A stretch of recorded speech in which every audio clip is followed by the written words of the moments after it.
It has been about a year since our last annual meeting, um, and it's rather laughable in some sense to think back at that. You may not remember it, but the last annual meeting, one of the themes that I said we really want to work on 2020 was regularizing things in the church. And that's rather funny to me because 2020 was about as irregular a year as you could possibly come up with. It's been a hard year, guys, and I'm not telling you anything new. Let me say again how grateful I am to you guys and to our church leadership for handling this past year. Um, there have been a lot of churches who've gone through a lot, and St. Andrews has as well, but the intensity of struggle and sometimes disunity that I've heard from many churches over the past year has been discouraging. And I have not seen that in our church. I am extremely grateful to you all. We have not always agreed on things, but we have loved each other this year, and we've supported each other this year in the ways that we can. And I'm just extremely grateful to that. I'm very grateful to the vestry, Will, Elaine, Annette, Carlton, Eric Fisher. They have been of incredible help to me, wise voices. And I'm sure we haven't, as leadership, always agreed on everything this year, but we have remained unified and encouraging for one another and working through issues together. So I'm just very grateful to how God has blessed St. Andrews over the last year. Much of last year's agenda and the annual meeting did not happen, and I don't feel guilty about that. There are some of that is left over for this year to happen. For example, and last year we said, well, as part of regularization, we're going to install or adopt bylaws, which we have not done at St. Andrews, and we will do that. And this will affect future annual meetings. I think there will be things like probably voting on officers or delegates and that sort of thing. And really one of the only reasons I mentioned that, beside it being leftover business from last year, is it will involve an idea of membership at St. Andrews, which we've never really had before. And this is not sort of membership in your country club where it gives you extra perks and privileges that everybody else doesn't get. It will be more responsibilities kind of thing. And I mentioned membership to say that it will probably involve the necessity of being confirmed. And I mentioned that because the bishop is going to be coming probably in March. Let me really strongly encourage those who have not been confirmed to come talk to me. Confirmation is a blessing. It is a thing that it's a blessing of the Holy Spirit. And it is what I would love for all of us to have.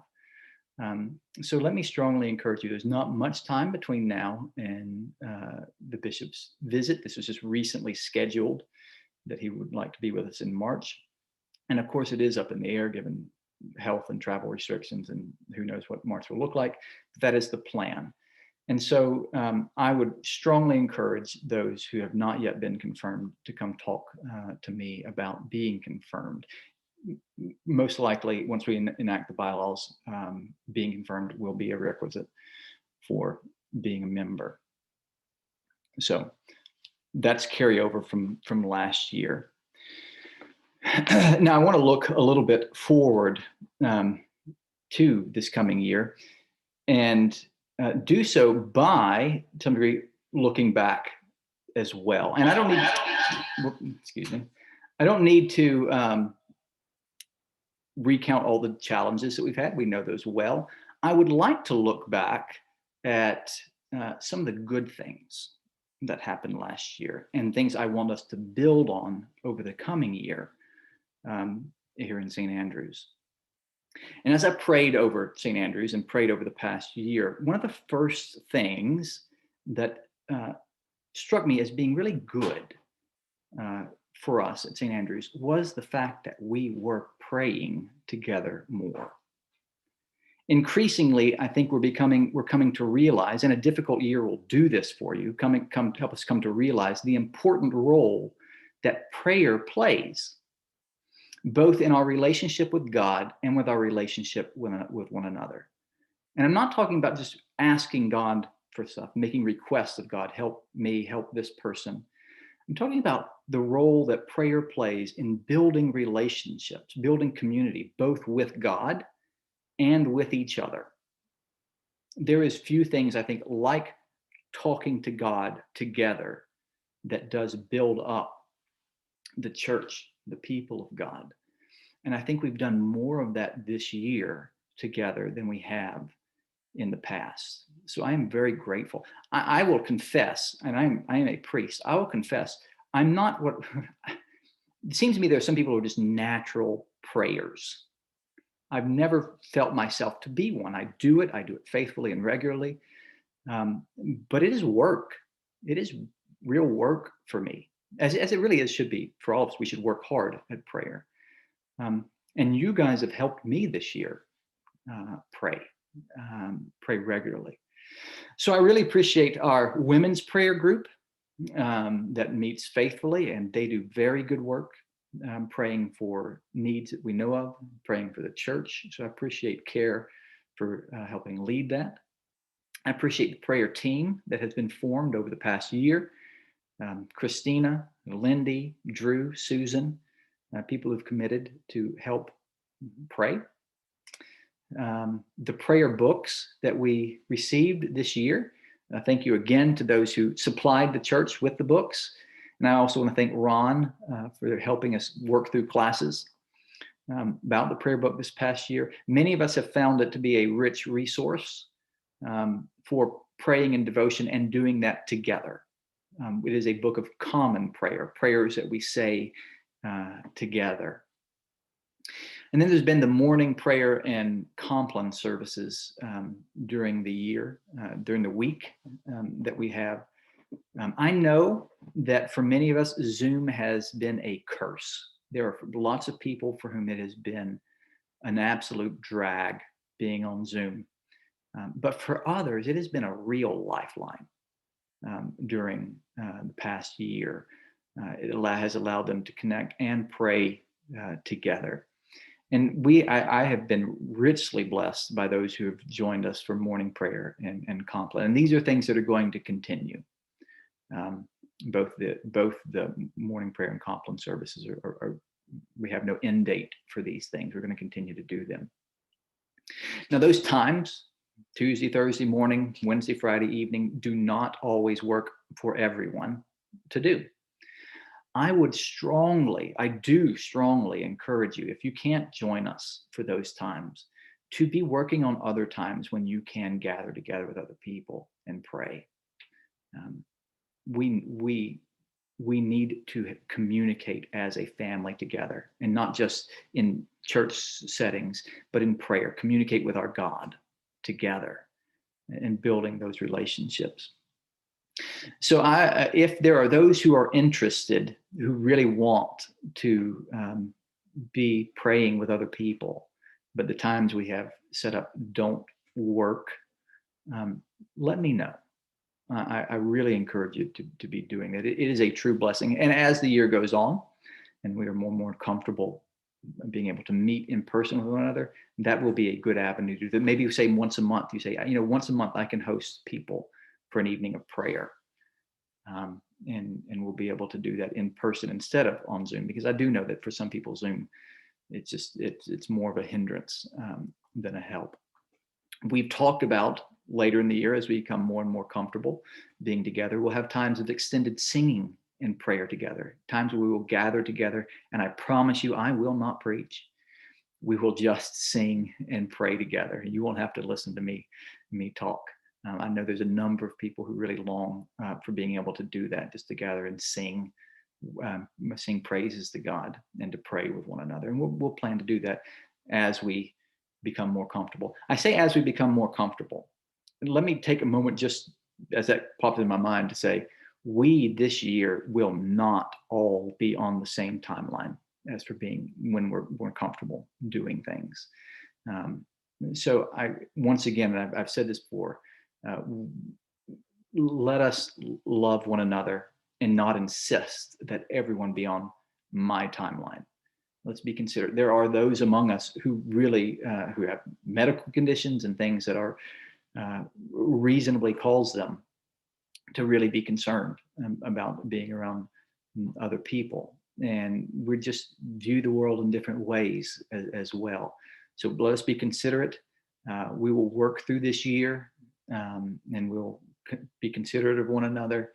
And hopefully, sooner rather than later, we'll all be comfortable and in a place where we can be together again, singing together again, and those sorts of things. But let us love one another as we wait for each other to be able to do that. So those are the things I really want us to continue. We have done well praying. Let us continue doing well praying together this year, and hope to build that up and do more and more of it. Another thing I think we have done well is a little bit of, we've already gone over this, but our outreach and mission. We've increased our efforts to meet both the needs both of our community and the world.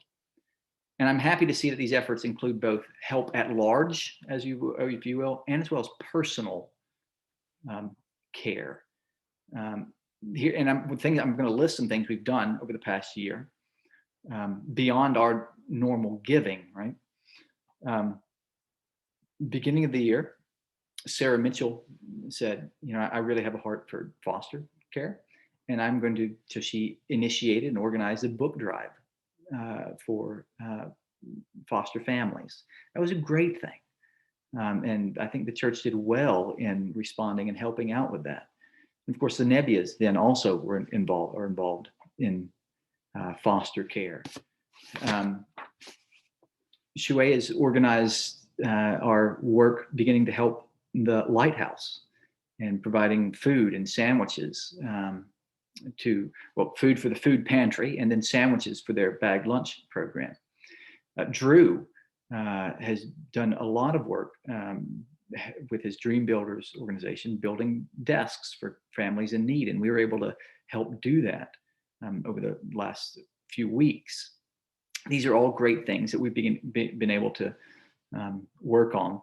And then, of course, these all are sort of, what I say, at large. Therefore, we don't all know the recipients of them. We're giving to organizations who are helping and that sort of thing. But we've also begun, what I think is very important, is to find people, specific people in need, and be able to come around them and help try to meet their needs, build relationships. And this family that we've mentioned a few times, we put in contact with and were in need, a woman and her 4 children, and that we've been able to come and help with rent and help with food, and try to help her be able to work so that she can provide for her family. And that's ongoing, and there's still a lot of needs there. So I'd encourage you to continue to pray. And if you know of people who can provide childcare for her, that's still a thing that's needed. But these are ways, I think, that we've been able to open our eyes and look out and see needs, and not just go to meet them ourselves, but bring them to the church and say, here's a need that I see, that I think we should be meeting, and that I will lead the charge in helping meet these needs. Will you come around and help me support these needs, help these needs, pray for me about these things? And that's what I want us to continue to do. Open our eyes to needs. We cannot there are a million different good causes out there, and not every individual cannot meet and be an advocate for every single cause that's out there. But you can find a cause or a few causes that God puts on your heart, needs that you find, and you can say, I'm going to help those, and I'm going to ask for the church to support me in meeting these needs. I'm going to ask for prayer. I'm going to ask for help. I'm going to identify the needs, and then bring around other people who may not be able to focus their full attention on this, but they can help me as I do it. And I'd really like us to continue to do that. There are things on my heart that are like that I hope to be able to bring to light to the church as they solidify in my mind and heart.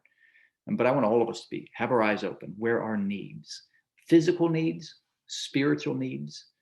These things are not separate things. We meet people's physical needs as well as share the gospel of Christ with them. So we are doing well with that. Let us continue. Let's not grow weary in well-doing. So these are two areas where I think we have done well this past year, and I want us to encourage us to continue those things.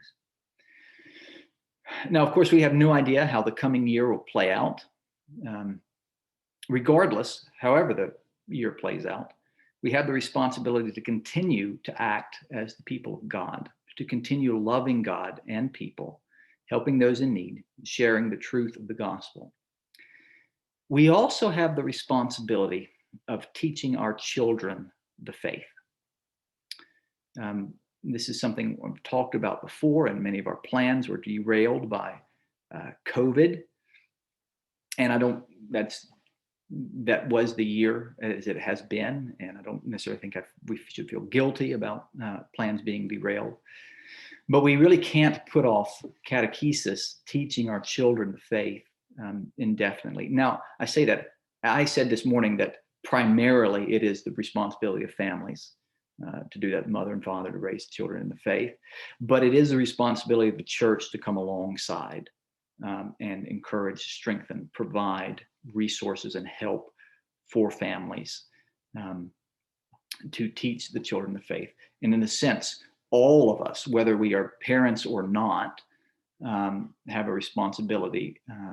Spent a lot of time with that this morning. The intergenerationality of the church, the family, of investing on passing on the wisdom that God has given us to other generations, and to receive wisdom and Christ from others. And our children are growing up, and it is our responsibility, I think, to invest in them, to help them. I've been praying about this quite a bit, and to be honest, I don't know the best way to go about it. But we do have to get started somewhere. And so as I've prayed about it, I have been given, I think, some guidance, and I want to share some of that, some of these ideas with you today. The first thing that needs to happen in regards with our children is that we do need to put in place the child protection policy that the diocese has given us. This involves things like background checks, sexual abuse awareness training, so that to prevent sexual abuse of children in church. Now, let me say this about a child protection policy. They're good. They help us try to create an environment in which abuse will not happen. But a mere policy is not what prevents child abuse. In other words, we can't say, well, we've got a policy, we're good, we're safe, and nothing's going to happen to our children. I want St. Andrews, we will have a policy, and we will abide by the policy. They're good, the protection for both children and for St. Andrews. But let me say to the church, we should protect our children, take care of our children, love our children, not by just trusting in a policy, but by seeking what is good and right for our children, by being people who are wise and want to pass on wisdom to our children, who are ever vigilant that we do not put stumbling blocks in our children's path, that we do not do things that will hinder them growing up to glorify God and worship Him. The gospel reading that we had this morning that I didn't actually wind up touching on in the sermon was Christ bringing a child and saying, unless you have faith as this child, you cannot enter into the kingdom of heaven. And then he says, in what sounds much like some sort of mafioso threat, it says, if anyone puts a stumbling block before this child, if anyone causes this child to sin, it would be better for him to have a millstone hung around his neck and he be cast into the ocean. Jesus takes that seriously. If you do not treat your children well, I'm out for you. And as a church whose head is Christ, we should take that seriously as well. It is our goal and our privilege and our job, our duty, to help raise children to love Christ, not to hurt them or put them in or do things in their lives that will cause a stumbling block. There are many people now in this world who think of clergy, me, and the church, and what they think of when they hear that is abuse. Now, it's not just the church. This is true of many institutions as well, but it should never be the case that the church brings to mind abuse of its own because it has abuse. So at St. Andrews, we will not put up with that. It will not happen. We take our children, in a sense, seriously, our responsibility to raise them well. So we'll be enacting that over the first part of this year.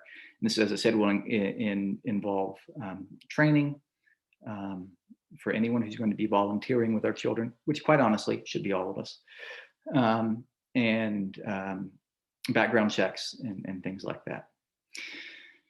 Past that, beyond just that child protection policy, what I have been praying about is, well, how do we catechize our children? How do we teach children the faith? And as I was praying about this, I, without really having talked to many people about it, I received an article from someone with whom I had not, I think, had this conversation by J.I. Packer. And he was talking about catechesis and evangelism. And one of the things he says in the article is, look, as Anglicans, catechesis and evangelism are baked into what we do as we worship God. You really want to know the faith, look at how we worship him. Look at how we form our worship. Look at how we do when we worship God in a service. The teaching of the faith is all there in the action, in the work, in the words and in the actions of our worship. And this is true for teaching all of us. And so one of the things I thought about after praying and reading that article is that it would be a good idea to teach our children, by all of us who are willing to be involved, working through all the things that are involved in our worship. And not just working through.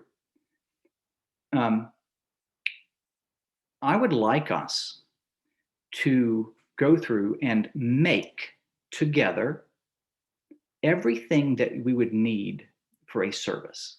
St. Andrews is a very talented church, right? And we have very skilled woodworkers. We have skilled people who make ceramics.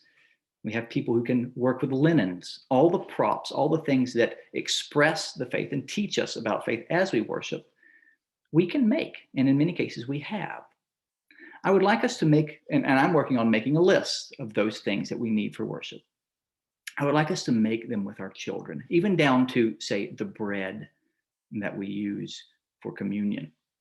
And we as a church take our children and ourselves, we make these things. We make a cross with our children. So we get the children with a skilled woodworker, right? So we're going to make a cross that we would use for a church. We're going to make an altar, a table that we will use for worship. We'll make a baptismal font, something we don't even have in our normal worship. We'll make the linens that we would use and the liturgical colors. We'll make these things. And as we're making them, we're teaching our children, this is what this means. This is what this represents. This is what this teaches us about the faith. And this will be a long process, right? There's good things about making bread that teaches us things about communion. Take our children to a vineyard. I have friends who own a vineyard and say, this is what the process of making grapes is, what we do with them. And this is how it teaches us. God teaches us things about himself. So we're making, and this would be a long process, which we work through the props of a service and what they teach us. And then once we have done that, we bring them together and have a service in which the children now have taken ownership. And I'm saying children of all ages in this, okay, they have taken ownership of what we have done. And we do services with them, maybe once a month, in which we walk through and we teach them the faith with them involved, and they can learn and grow. And we're teaching. So there's a lot of organization that will have to go with this, and a lot of, frankly, buy-in from all of us that will need to go with it.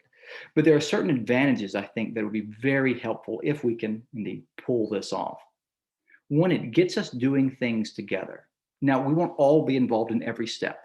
Some of us may be involved with, say, doing the woodworking. Others may be involved with ceramics, making a patent and a font and a chalice, right? Others may be involved with doing work on linens and the other things that we would need for a service.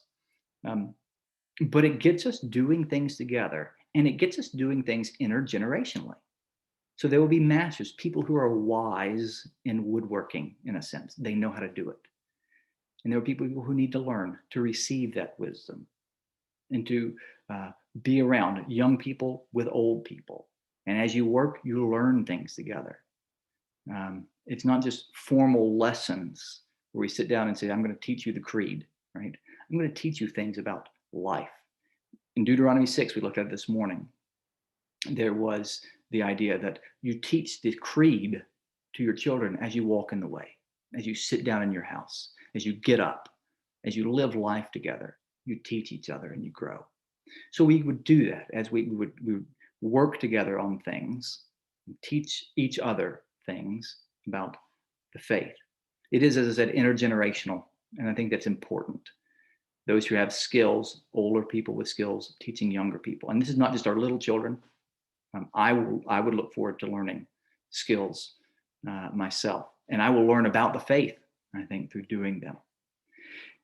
And another benefit, which I think is extremely important, is that this process of catechizing our children and ourselves ties the faith, learning the faith, directly to worship.